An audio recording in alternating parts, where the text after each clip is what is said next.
Computadores fazem arte e artistas fazem dinheiro. Essa é uma frase do Chico Science no seu disco de 1994 com o Nação Zumbi chamado Da Lama ao Caos. Acontece que muitos acreditam que essa frase envelheceu muito bem. Já outras pessoas acreditam que a arte sempre precisou da técnica e da tecnologia. De qualquer forma, o direito vai estar sempre presente nessas relações e é sobre isso que vamos falar nessa série de episódios. Eu sou Carlos Portugal Gouveia, sócio do PG Law, e esse é o PG Talks, seu podcast semanal, e essa semana a gente vai tratar sobre arte, tecnologia e direito. E eu sou o João Paulo Brauni Guerra, também advogado do PG Law, e será um prazer tratar um pouco desse tema com vocês. A propósito, excelente referência musical, Carlos. Essa música tem uma versão da Elza Soares, de 2004, nossa grande cantora falecida esse ano, infelizmente, que pra mim é a melhor versão, e inclusive nada melhor do que a gente ouvir essa versão no nosso episódio. Que tal a gente ouvir um trechinho de Computadores Fazem Arte com Elza Soares? Não, João, não dá. A gente não obteve aí os direitos autorais, a gente pode ser processado, não é isso que a gente quer, né? E, por sinal, isso é justamente um dos assuntos que a gente vai tratar hoje. Exatamente, foi só uma brincadeira didática pra gente ir aquecendo os motores, mas fica a recomendação, ouçam Elza Soares e ouçam o nosso podcast, porque além desse tema a gente vai tratar de muitos outros, como NFTs, blockchains, inteligência artificial, realidade virtual, realidade aumentada, impressão 3D, enfim, tantas outras novidades da tecnologia que estão mudando a forma como se faz e como se aprecia a arte. Então, vivemos na época dos carros elétricos, das vacinas em tempo recorde e do metaverso. Na segunda metade do século XXI, a tecnologia avançou de uma forma muito rápida e a arte não poderia ficar de fora. Por exemplo, você sabe o que é um NFT ou o que é a blockchain? Ou imagina por que o Neymar pagou 6 milhões de reais por uma imagem estilizada de um macaco que poderia ser facilmente baixada da internet? Durante essa série de podcasts, conversaremos sobre o impacto crescente da inovação e criatividade nas artes e os movimentos que o direito tem feito ou deveria fazer para conseguir acompanhar. É verdade, Carlos. A relação arte, direito, tecnologia não é de hoje, mas ela está sempre em constante aprimoramento. Nessa brincadeira que a gente fez no começo do episódio com a música da Elza Soares, a gente representou uma das pedras fundamentais desse relacionamento, que é o direito autoral. Os direitos autorais, eles são o direito de um criador sobre a obra intelectual que ele cria. No Brasil, eles são protegidos pela Constituição, no artigo 5º, inciso 27, e pela Lei 9.610 de 1998, dentre outros dispositivos. E esses direitos autorais, além de garantir a autoria de uma determinada obra por uma autora ou por um autor, também vão permitir a utilização, a publicação e a reprodução dessa obra. Isso tudo torna possível que a obra e esse autor ou essa autora adentrem o circuito comercial. E esse é o recorte importante que a gente vai fazer hoje. Quando falamos de arte, podemos falar desde pinturas rupestres até videoclipes musicais, como, por exemplo, os do canal do Codzilla. A experiência artística ela é muito subjetiva e cada um tem os seus gostos e as suas preferências. Então, nessa série de episódios, trataremos da arte que está inserida num contexto comercial, seja aquela vendida em leilões de colecionadores ou aquelas que podem ser acessadas com um simples clique na internet.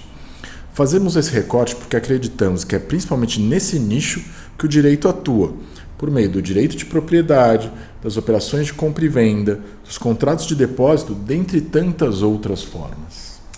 E nesse sentido, a nossa série de episódios ela contará com esse episódio inicial e outros 3. O próximo, que vai tratar um pouco da pré-produção artística, o seguinte, que vai falar da produção, e o último, que vai falar das novas formas de consumo e de apreciação da arte. O fio condutor de todos esses episódios vai ser o desenvolvimento da tecnologia e teremos muito material interessante, casos curiosos e entrevistados que dominam bastante o assunto. As palavras tecnologia e arte têm a mesma raiz grega, técnico. A arte, de fato, não existe sem a técnica. Desde a extração de sangue de animais para pinturas rupestres, até as tintas à base de óleo, e também os processadores e os computadores de alta capacidade modernos. Porém, quando olhamos hoje, na segunda década do século XXI, Vemos a arte vindo de vídeos, de inteligência artificial, impressoras 3D, algoritmos, realidade virtual, realidade aumentada, redes neurais. E aí, com tudo isso, a gente tem que se questionar. Será que a tecnologia vai substituir o ser humano na produção da arte? Acreditamos que não. Mas, para explorar melhor essa pergunta e essa resposta, seria interessante falar de 3 principais pontos nesse episódio: a criação, a distribuição e a propriedade da arte em meio a tantas novas tecnologias. Legal, Carlos. Esses temas eles serão todos aprofundados nos nossos próximos episódios. Mas já começando a falar um pouco da criação, as novas tecnologias elas trouxeram várias formas de inspiração para os artistas de hoje desenvolverem novas formas de arte. Como você mesmo falou, nós temos algoritmos, realidade virtual, impressões, mas hoje que tal falarmos especialmente de blockchain e da inteligência artificial na criação artística? Boa, João! Blockchain são redes descentralizadas que permitem que pessoas de todo o mundo interajam, coordenem e transacionem valor umas com as outras de uma forma supostamente segura. Nós teremos um episódio específico para falar só de blockchain e dos seus impactos. Mas é importante notarmos que o blockchain já vem sendo utilizado no comércio de obras de arte. Então, hoje em dia, a gente não precisa mais ir em lojas especializadas ou casas de leilão para comprar arte. A gente pode comprar, por exemplo, por meio de uma criptomoeda ou, eventualmente, utilizando um smart contract. Smart contracts são contratos programáveis e executados diretamente dentro da rede de blockchain. Essas ferramentas têm alterado tanto a forma de se comercializar a arte como a forma de fazê-la. Um exemplo é a recente obra do artista Ai Weiwei. João, você pode contar um pouquinho para a gente sobre essa experiência? Claro, esse caso ele é bem interessante, porque nós temos um dos artistas mais falados da atualidade, que é o chinês Ai Weiwei. Ele fez uma exposição recente em São Paulo em 2018, que foi um sucesso, e junto dele um outro artista irlandês, Kevin Abosch, que foi um dos pioneiros na utilização de inteligência artificial e da criptoarte. O que os artistas fizeram foi uma obra chamada Priceless, que pode ser traduzida para algo como sem valor ou sem preço, na qual eles juntaram momentos da amizade dos dois e para cada uma dessas memórias eles criaram um endereço único ligado na blockchain. Todas essas memórias elas foram depois agrupadas em um token chamado Priceless. E um token dentro da blockchain é uma unidade de valor. Ele pode ser compartilhado, vendido, guardado ou até mesmo queimado, se ele não for mais ser utilizado. E os artistas emitiram 2 tokens Priceless. Um token não estava disponível para compra, independente do valor que fosse oferecido, ele não poderia ser adquirido, enquanto o segundo token ele poderia ser dividido em diversas frações até o equivalente a 18 casas decimais. Então, inicialmente, os artistas dividiram esse token em 1 milhão de frações e disponibilizaram para outros artistas, colecionadores, instituições individuais, enfim. O que esses artistas pretendiam, segundo o site da obra e do projeto, é levantar uma discussão sobre o valor que nós damos à arte. Porque uma vez que um token não tem preço e é realmente inatingível, como que a gente valoriza os outros milhões de tokens que foram sendo disponibilizados e divididos e distribuídos? É um projeto curioso, porque ao mesmo tempo que ele é bastante etéreo, ele reuniu muitos interessados e atraiu bastante investimento.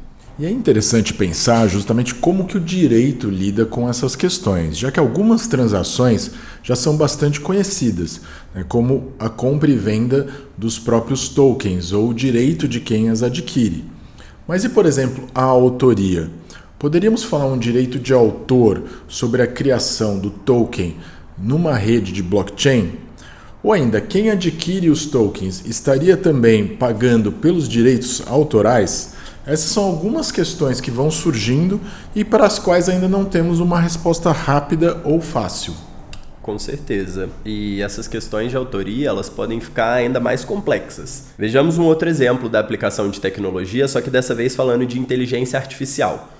Em outubro de 2018, a Christie's, uma casa respeitada de leilões na Inglaterra, ela leiloou uma obra chamada Retrato de Edmond Bellamy, do coletivo francês Obvious, pelo preço de $432.500, quase 45 vezes o preço inicial de $10 mil, que era a estimativa da casa de leilões.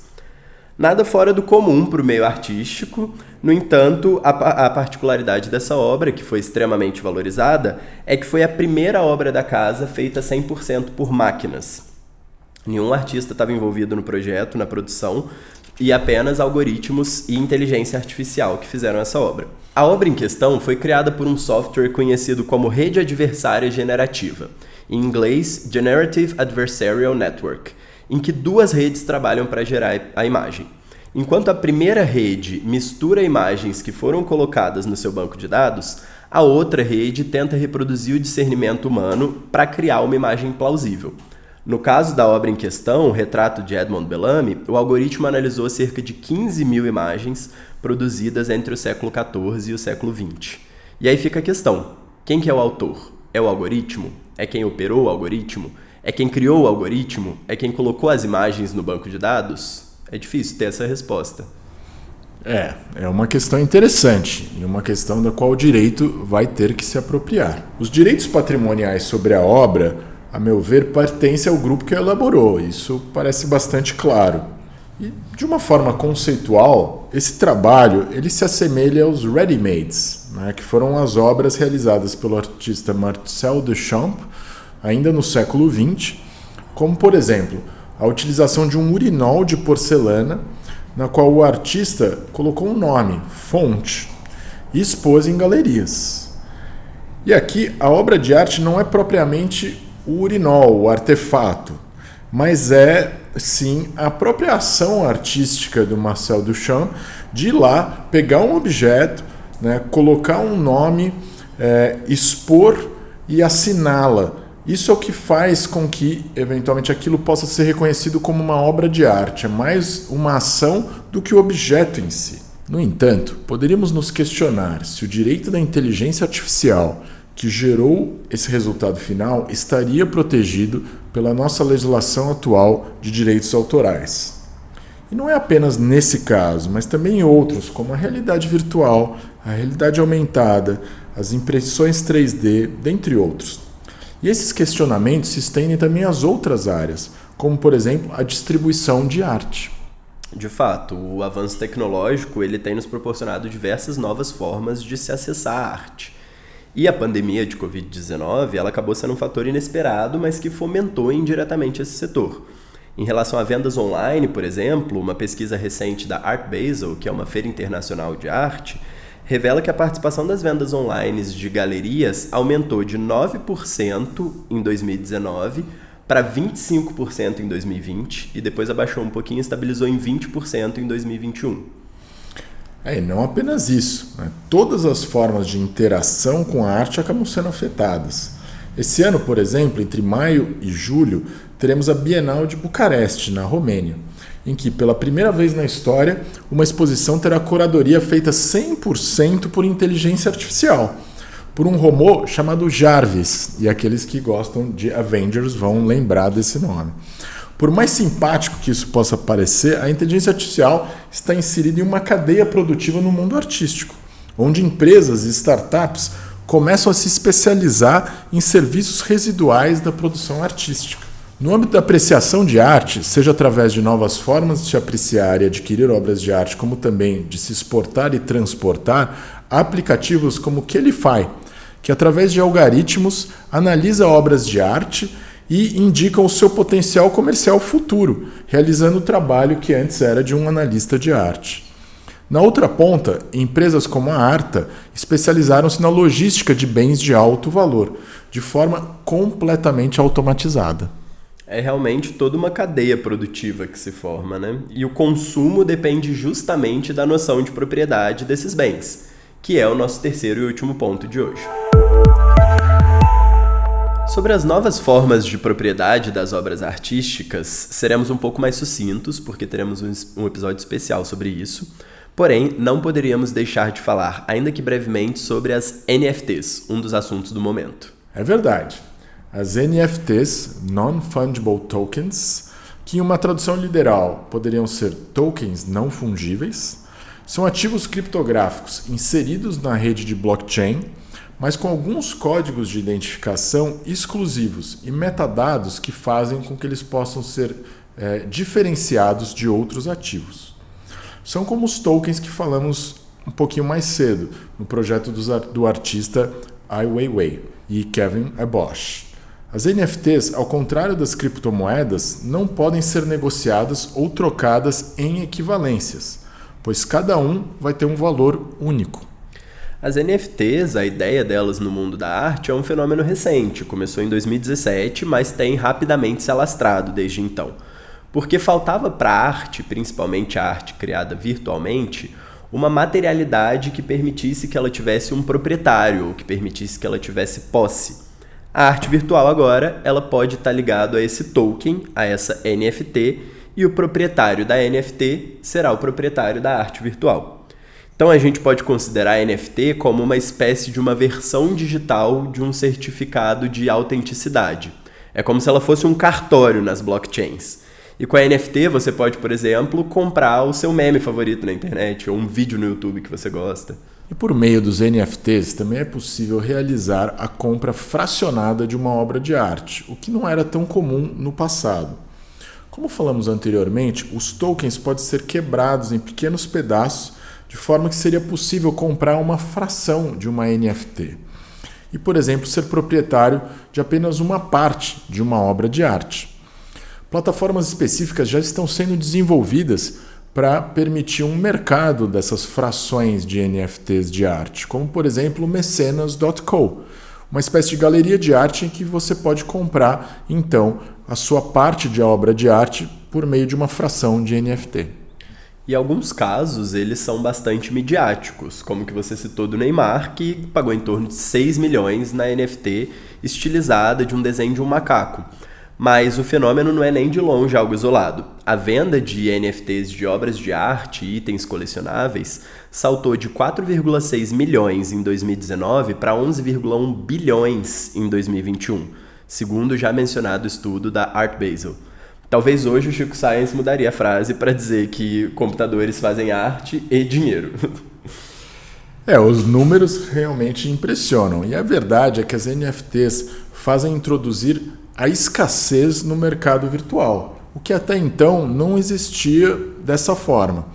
Mas isso, infelizmente, será uma conversa para outro episódio. O de hoje já está terminando, mas muitos desses assuntos serão abordados em maiores detalhes nos nossos próximos episódios. Para continuar discutindo esses temas interessantes, no próximo episódio do PG Talks da nossa série sobre arte, tecnologia e direito, vamos discutir um tema que eu gosto muito, que é o uso da inteligência artificial na produção de arte.